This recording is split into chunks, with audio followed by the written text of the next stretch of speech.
this Ramadan. Assalamu alaikum wa rahmatullahi wa barakatuh, and welcome back to Salam Media with me, Zahira Bam Ismail. This is always one of my favorite parts of the segment because I think it always gives us the perfect motivation we require and we need to be able to move forward. I'd like to welcome my colleague Ashraf Gangrekar to the studios. Ashraf, assalamu alaikum and welcome to Salam Media. Wa rahmatullahi wa barakatuh. And it's so good to speak to you, Zaira. And it's great to be with Salam Media again. Thank you so much. Always a pleasure to have the African Muslim Agency team on board. Ashraf, I know you are always a wealth of inspiration. Every time I speak to you, we always talk about something motivational that I get to take back with me in every conversation I've had with you. And we know that Ramadan is a time of taqwa, of getting closer to Allah subhanahu wa ta'ala.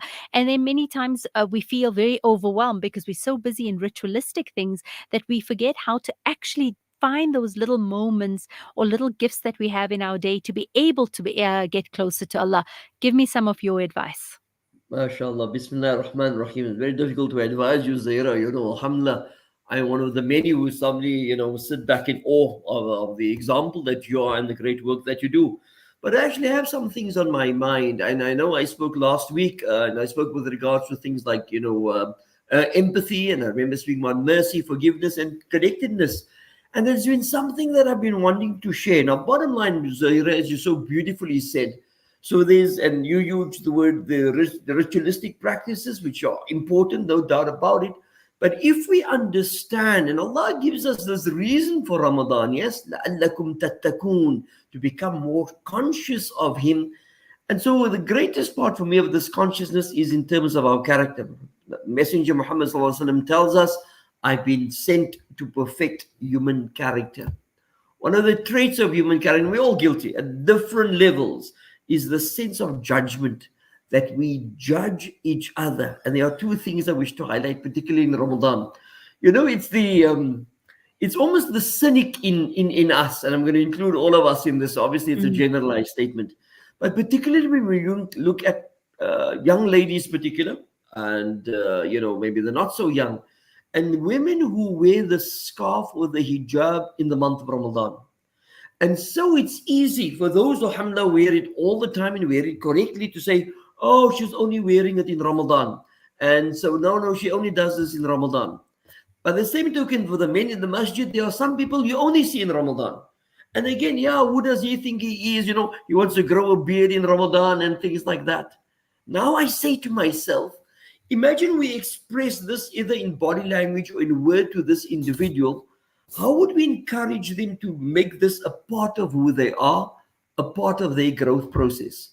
So I want to sit here this morning and share with you, Zaira, and obviously we can chat about it, that we should simply be saying to such a person, mashallah, you look beautiful, it's good to see you in the mosque, without where have you been all of this time, and you never come to mosque, and now you want to come and you want to sit in the front.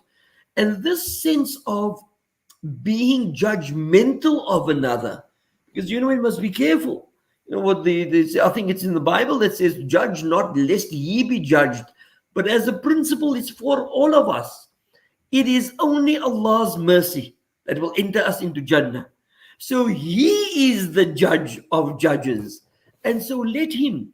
Because the lady who is put on the hijab, maybe, or the scarf properly in the first day of Ramadan, maybe she's made a dua to say, oh Allah, let it be such that I will maintain this for the rest of my life. The brother who's coming to the mosque, maybe he only comes, in Ramadan, he's maybe making dua and saying, oh Allah, let this be a norm in my life that I come to the masjid 5 times a day after Ramadan. Then with our cynicism, our hurt, our judgment, we cause for that person to turn away from what their intended path would be. How then would Allah judge us for our behavior? So before we want to say something about somebody to that person or to other people, just keep quiet. Count for 3 seconds. Say the kalima, say subhanallah, and then rather pray for that person sincerely in your heart and say, my sister, may you continue. My brother, we hope to see you often. And leave it like that. For leave the judgment to Allah.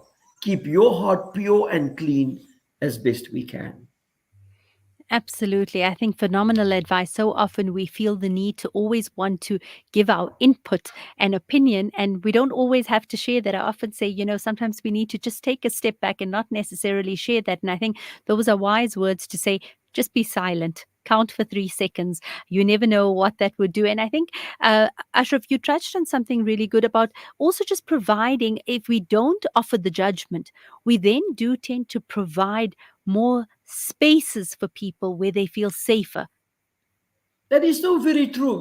Quite honestly, it is like that. We need, as Muslims, particularly in this month, we need to be more welcoming to whoever. If everybody maybe, because for some people who are either not used to come to the mosque, and I'm using the scarf as an issue, not used to wearing it, the more we quite honestly are encouraging, but not in a preachy way. As Zaire, as you Mm, just said, even if you just keep quiet and say, "Mashallah, you look lovely," and leave it at that, because the person on the other side, when I spoke about empathy, empathy means you put yourselves in the shoes of another and say, "How can I help?" So if, let us say, a lady is wearing the scarf properly for the first time, trust me, I don't wear a scarf. mhm, I don't have any hair to cover, but I am saying, imagine the thought process and how nervous she is, because people get judged. You see, it takes what they say 2.5 seconds to for another person to form an opinion. Now imagine you came with a smile and just said, "Mashallah, you look lovely." Don't even say, "Oh no, carry on with it." Say that in mm. your heart. But when you say create a comfortable space, this person feels comfortable in their person, privately and individually. And if you can connect with people like that, then that for me is good traits in the Ramadan. Absolutely. And I think what a beautiful link to be able to have with people if we can provide safe spaces, like Ashraf said, not be judgmental, and also ensuring that it's not our words that have taken or removed or moved people further away from Allah subhanahu wa ta'ala because of something that we had inadvertently said without thinking. And it comes back, Ashraf, right down to ensuring we living consistently with a sense of taqwa. And thank you for giving us one more tip and trick in terms of how to manage and to move forward. That's Ashraf Gangrekar, member of Africa Muslim Agency. My friend, always an inspiration to chat to you. Shukran for joining Likewise, us on it. no, quite honestly, I always enjoy the engagement. Wishing you everything on the best and the listenership as well. Perhaps we'll chat again. Assalamu alaikum wa rahmatullahi wa barakatuh. We definitely will. Ashraf Gangrekar from Africa Muslim Agency giving us the tips and tricks on how to get closer to Allah, with today's theme being don't be judgmental. Hold those thoughts for 3 seconds and rather be silent. Be kind or be silent. It's one of those things. Shukran so much for joining me on air today. This is Zahira Bam Ismail for Salam Media.